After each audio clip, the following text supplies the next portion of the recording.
My parents never even bothered to call me by my real name. To them, I was just the dumb one. That was the label they stamped on me from the time I could barely read. Meanwhile, my brother Darren was celebrated like he was some kind of royalty. He was the genius, the pride of the Vale family, the one who made it all the way to Harvard on a full scholarship. On his graduation day, my father stood tall in front of hundreds of guests, bragging about the empire Darren would inherit. He promised him the family's $75 million company, a brand new Tesla, and our $13 million mansion in New York. Everyone clapped like it was a coronation. I sat in the back, invisible, humiliated, wondering how I could ever escape the shadow they forced me into. And then it happened. A man I had never seen before stepped up to me. He leaned down, handed me a thick white envelope, and whispered into my ear, "It's time to tell them who you really are." In that moment, everything I thought I knew about myself and everything my family believed was about to change. I grew up in a house where love was handed out like trophies, and only my brother Darren ever won them. From the earliest days, my father, Victor Vale, made it clear who mattered in our family. Darren was the prodigy, the golden son, the one destined to carry the Vale name into the future. I was the other child, the one who never seemed to fit the mold of perfection they demanded. At family dinners, I always sat in the same chair at the far end of the table. The mahogany surface stretched long between us, with my father at the head, Darren at his right hand, and my mother, Marielle, close by to beam with pride every time Darren spoke. By the time I opened my mouth, the conversation had already moved on. I learned that silence was safer than watching their eyes roll. My father had a way of cutting me down with only a few words. I remember one evening when I was 14, Darren had just announced that he was accepted into an advanced science program. The table erupted with congratulations. My father lifted his glass and said, "That is what it means to be a Vale. Excellence, leadership, brilliance." He turned to me with the faintest smirk. "And you, Aaron, you managed to pass gym class. We should be grateful for small victories." The room laughed. Even my mother, though her laugh was more delicate, as if she knew it was cruel but had grown used to playing along. It hurt in ways I could not explain. Not because of the words themselves, but because they never imagined I could be anything more. My mother often whispered comparisons when she thought no one else was listening. "Why can't you be more like your brother?" she would say while handing me a plate or passing me a stack of laundry.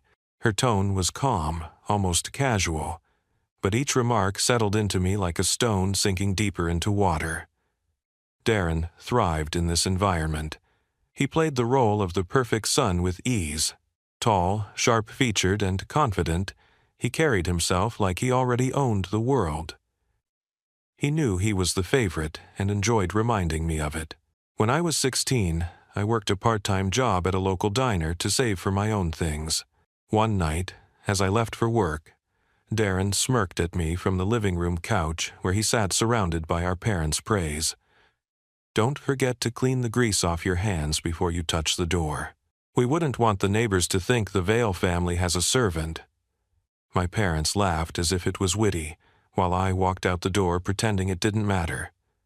But every comment like that chipped away at me. The only person who saw me differently was my grandfather, Eldon Vale. He had founded the family company decades earlier, building it from nothing into the empire my father now ran.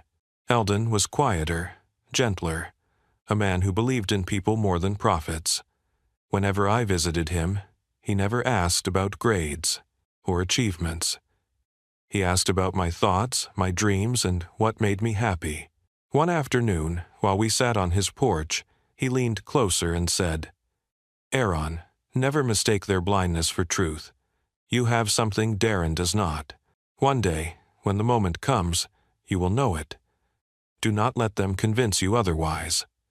His words stayed with me, though I never fully understood them. To me, I was just the forgotten son, surviving in the shadows of a family that measured worth by trophies and headlines. Life at home felt like a competition I was never allowed to win. My father trained Darren like a soldier for greatness. He brought him into board meetings as a teenager, let him shadow business deals, and told every guest at our house that Darren was the future of the Vale legacy. I was never invited to those meetings. Instead, I was told to mow the lawn, run errands, or stay out of sight. It was as if my existence was an inconvenience, something to be managed rather than celebrated. The older we got, the more the gap between us widened. Darren's acceptance to Harvard was treated like a national holiday in our household. My mother threw a party that very evening, complete with a catered dinner and champagne.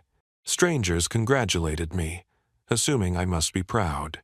But behind the polite smiles, I felt invisible, as though I had no identity outside of being Darren's brother. I was 19 when I realized I could not rely on my parents for love or validation. I started working multiple part-time jobs, saving quietly, building small pieces of independence they never acknowledged. While Darren returned from his summers abroad with stories of Europe, I spent mine stacking boxes in warehouses and washing dishes. My parents dismissed my work as wasted time, never realizing it gave me strength they had never imagined. Still, the weight of their judgment pressed down every time we gathered as a family. My father's words echoed in my head. "Aaron, you will never amount to anything." My mother's sighs followed me down hallways. Darren's laughter reminded me of how effortless his life seemed compared to mine.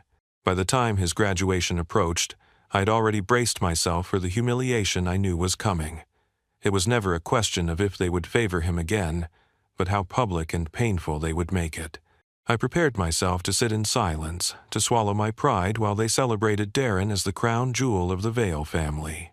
What I did not know was that the life they had forced me to accept, the one filled with shadows and shame, was about to collide with a truth that would shake the entire family. I had no idea that the envelope waiting for me that day would prove my grandfather's words right, and that my silence would not last forever. The day of Darren's graduation was a performance from the moment I woke up. My parents treated it as if it were more important than any holiday or milestone we had ever celebrated. My mother, Marielle, rushed through the house, giving orders to the staff about floral arrangements, catering deliveries, and the guest list. My father, Victor, stood in the foyer, adjusting his cufflinks, already rehearsing the speech he would give to the hundreds of guests who had been invited. I had no role in this day other than to sit quietly. My suit was one of Darren's old ones, tailored to fit me only slightly, and my seat at the ceremony had been assigned in the far back rows. I watched from a distance as Darren crossed the stage, his gown flowing, his name announced to roaring applause. My parents stood to clap while my father's chest swelled with pride. I clapped too, though my hands felt heavy, my stomach twisted in knots. After the ceremony, the real spectacle began.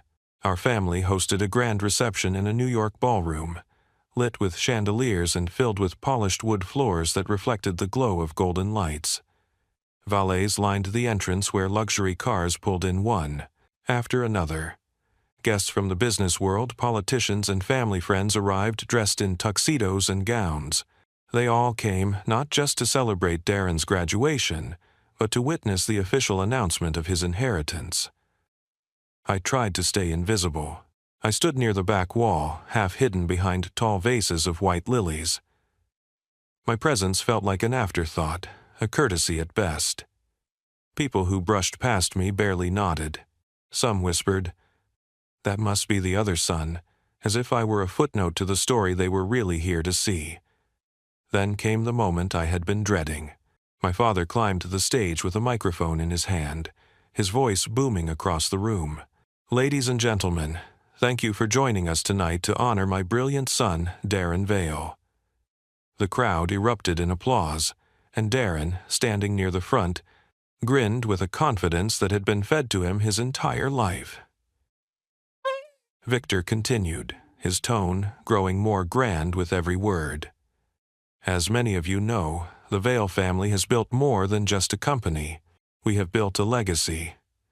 Tonight, I am proud to announce that Darren will not only carry our name forward but will inherit the very foundation of what we have created.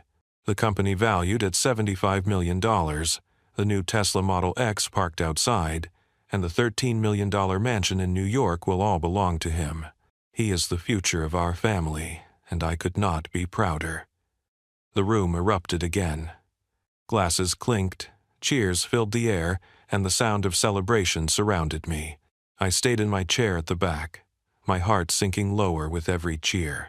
My mother leaned into my father's side, smiling with satisfaction, her hand resting on his arm as if to say, "We did it. Our perfect son has everything." For a brief moment, my eyes met Darren's. He lifted his champagne glass toward me, but not in a gesture of inclusion. His smirk was sharp, mocking, as if he were toasting my failure. Message in his eyes was clear. I had lost. He had won. I wanted to disappear, to vanish from that room where I felt like nothing more than a shadow. The humiliation pressed down on me heavier than ever. I thought of the years I had worked unnoticed, the nights I spent alone, believing maybe, just maybe, they would see me differently someday. But with those words from my father, that dream was destroyed in front of everyone. As the crowd cheered for Darren, my mother walked past me on her way toward the stage. She stopped just long enough to whisper in a voice sharp enough to cut, "At least don't ruin this day for your brother. Keep to yourself." Then she was gone, smiling again as she reached for Darren's hand. The speeches continued, the toasts grew louder, and I remained rooted in my chair. I clenched my fists beneath the table, trying to hold myself together. Rage mixed with sorrow in my chest, a storm I could not show anyone. I thought of my grandfather Eldon, the only one who had ever spoken to me as if I mattered. His words echoed again in my head. "One day, the truth will set you free." But what truth? To me, there was only this reality. My parents had chosen their favorite, and my brother had won the crown. I was the forgotten son. The embarrassment seated in the shadows while the rest of the family basked in golden light. The conflict that had defined my entire life had never been clearer. I was not just excluded, I had been erased. My father had announced it to the world, and the applause that followed felt like nails sealing a coffin. In that moment, I believed I would always remain silent, that I would endure this day as I had endured every insult, every whisper, and every cruel laugh. What I did not know was that this very night would deliver something I had never expected. It was when the applause finally began to settle, when the music started to play again, that I noticed a man in a dark suit moving toward me through the crowd. He was not clapping. He was not smiling. He carried something in his hand, and his eyes were fixed on me alone. The man moved with purpose, weaving through the crowd as if none of the laughter, music, or celebration mattered to him.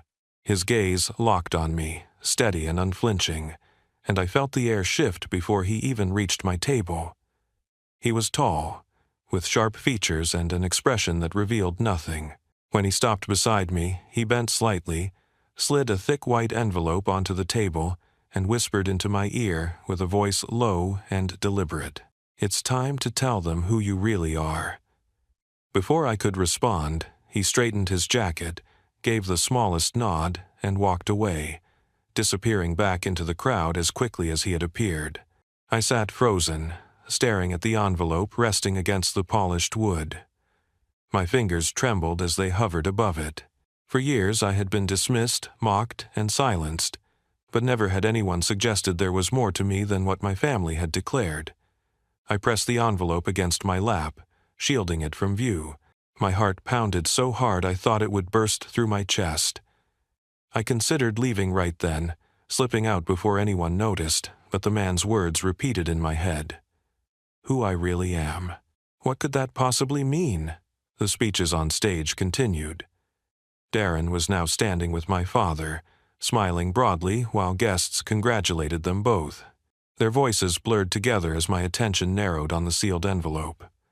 I slid a finger beneath the flap and hesitated. Part of me feared it was a cruel trick, another way for fate to humiliate me. But another part, the part that still carried my grandfather's words, urged me forward. I tore the seal and opened it. Inside were several documents bound together, along with a folded, handwritten letter. The documents bore official stamps and signatures. My eyes raced across the first page, and my breath caught when I saw my name written, clearly, not as an afterthought, not in mockery, but in legal recognition. The shares of the Vale Company, the trust that controlled the New York mansion, and accounts I had never heard of were all listed under me, Aaron Vale. The final page contained a transfer of authority signed years earlier by my grandfather Eldon himself. My hands shook harder. I unfolded the letter and saw my grandfather's handwriting, familiar and steady. Aaron, if you are reading this, it means the time has come. I watched both you and Darren grow, and I knew early on that the future of this family could not rest on arrogance or pride. I chose you because you understand humility, because you know what it is to endure without recognition, and because you see people for who they are rather than what they can give you. Do not doubt yourself any longer. Everything I built belongs to you. I stared at the words until my vision blurred.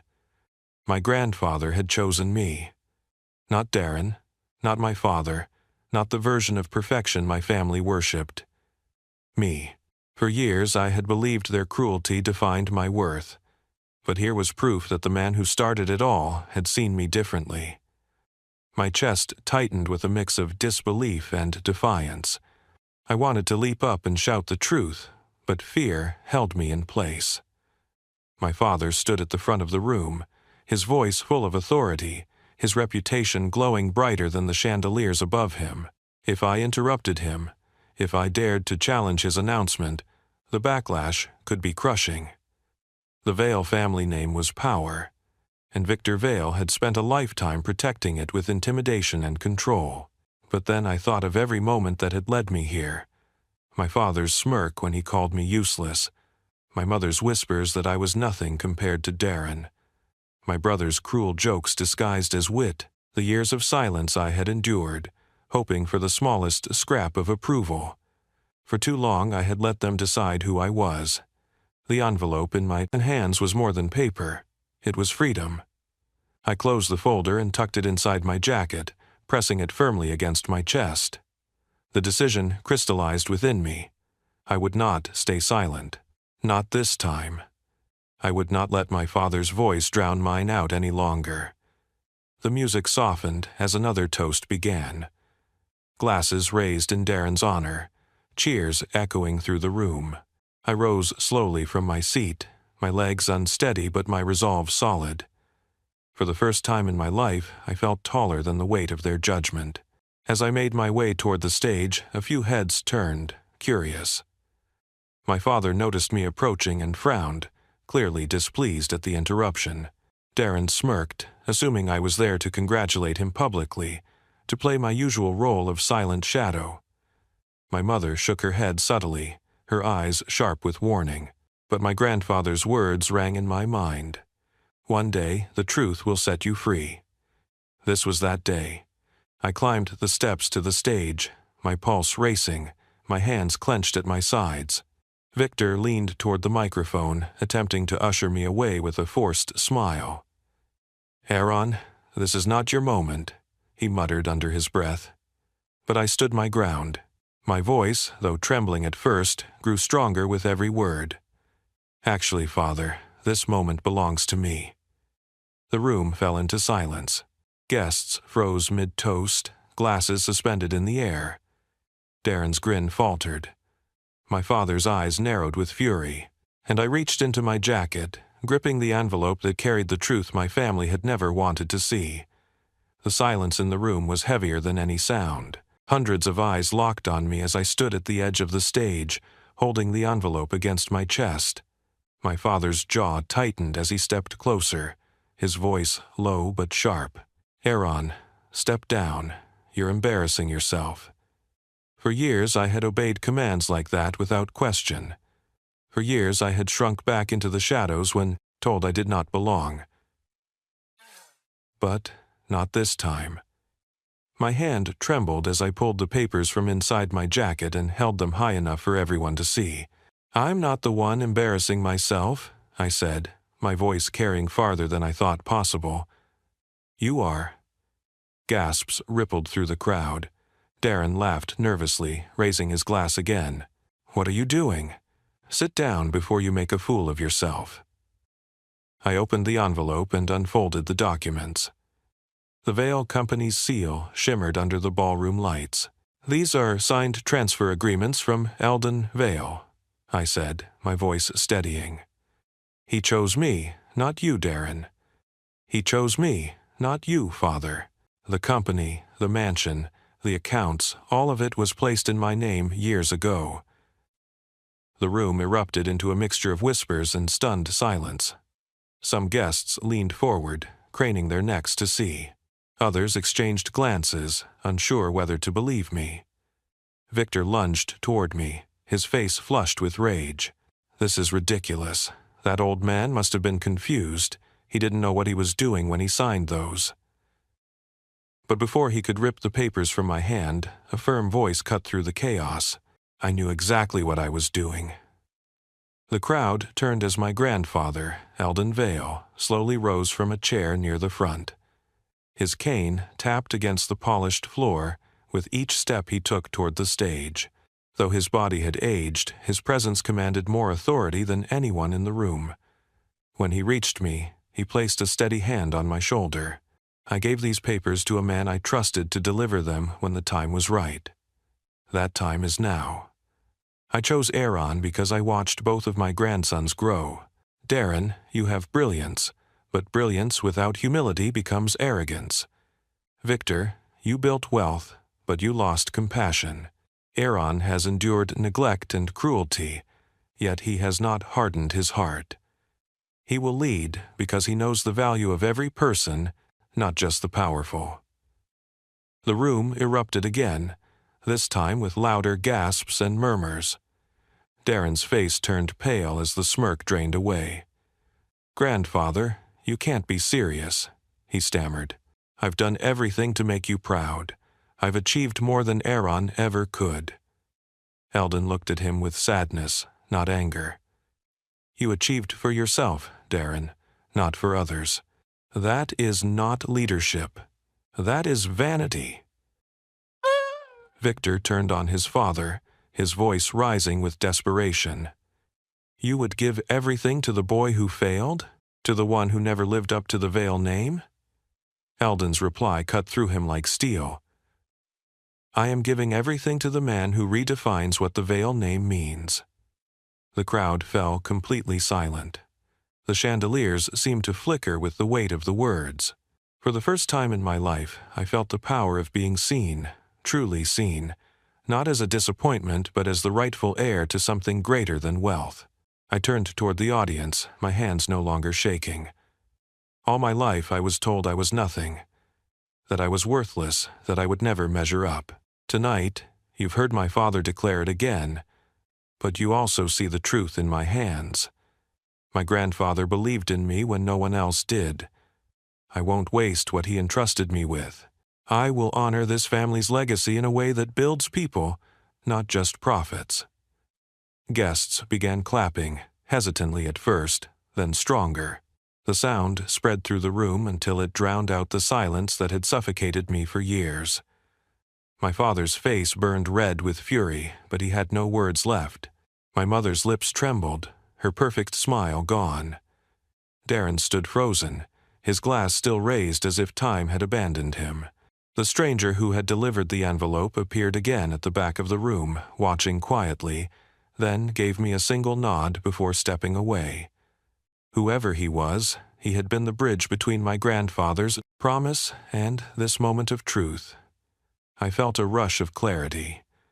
This was not just about inheritance or wealth. This was about breaking free from the chains my family had wrapped around me since childhood. The humiliation, the cruelty, the years of silence, all of it had led to this night where I could finally stand and speak without shame. I faced my grandfather and bowed my head slightly. "Thank you for believing in me." He squeezed my shoulder. "Now show them why I was right." When I looked back at the crowd, I no longer saw strangers staring at the family's failure. I saw witnesses to my transformation, I saw the end of the story they had always told about me, and the beginning of the one I would write myself. For the first time, Darren lowered his eyes, unable to hold mine.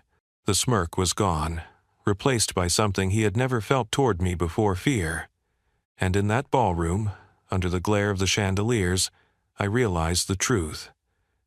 I had never been the dumb one.